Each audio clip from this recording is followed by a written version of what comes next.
ആനച്ചാലിൽ നിന്ന് ആരംഭിച്ച് ചെങ്കുളം മുതുവാൻകുടി വഴി കടന്നുപോകുന്ന റോഡാണ് ആനച്ചാൽ വെള്ളത്തൂവൽ റോഡ്. ഈ റോഡിന്റെ വഴിയോരങ്ങളിൽ കൂടുതൽ തെരുവ് വിളക്കുകൾ സ്ഥാപിക്കാൻ നടപടി സ്വീകരിക്കണമെന്നാണ് ആവശ്യം. ഇടുക്കിയിൽ നിന്നും മൂന്നാറിൽ നിന്നുമൊക്കെയുള്ള വിനോദസഞ്ചാരികളടക്കം ഇതുവഴി യാത്ര ചെയ്യുന്നുണ്ട്. തെരുവ് വിളക്കുകളുടെ അഭാവത്താൽ നേരം ഇരുളുന്നതോടെ പ്രദേശമാകെ കൂരാക്കൂരിരുട്ടിൽ മുങ്ങും. ചെങ്കുളം അണക്കെട്ടിന്റെ പദ്ധതി പ്രദേശത്തു കൂടിയാണ് റോഡ് കടന്നു പോകുന്നത് എന്നതിനാൽ പല ഭാഗങ്ങളും വിജനമാണ്. വിനോദസഞ്ചാരികളടക്കം കടന്നുപോകുന്ന പാത എന്ന നിലയിൽ കൂടുതൽ തെരുവ് വിളക്കുകൾ സ്ഥാപിക്കണമെന്നാണ് ആവശ്യം. ഇവിടെ ഈ ആനച്ചാൽ മുതൽ മുതുവാങ്കുടി വരെയും ഇവിടെ സാധാരണ ഇവിടെ ഗസ്റ്റുകൾ ഇവിടെ കൂടുതൽ വരുന്നതാണ്.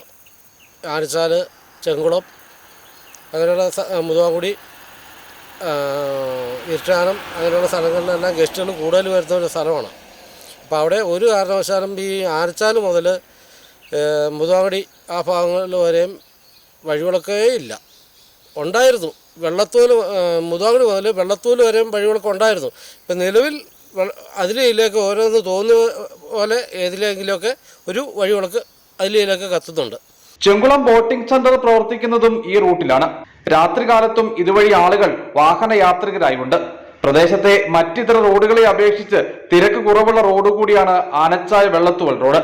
ഇരുട്ടുമറിയാക്കി നിയമവിരുദ്ധ പ്രവർത്തനങ്ങൾക്ക് ഈ ഭാഗം തിരഞ്ഞെടുക്കാനുള്ള സാധ്യത നിലനിൽക്കുന്നു. ഈ സാഹചര്യത്തിൽ കൂടിയാണ് പാത കൂടുതൽ പ്രകാശപൂരിതമാക്കണമെന്ന ആവശ്യമുയർന്നിട്ടുള്ളത്. News bureau, Adimali.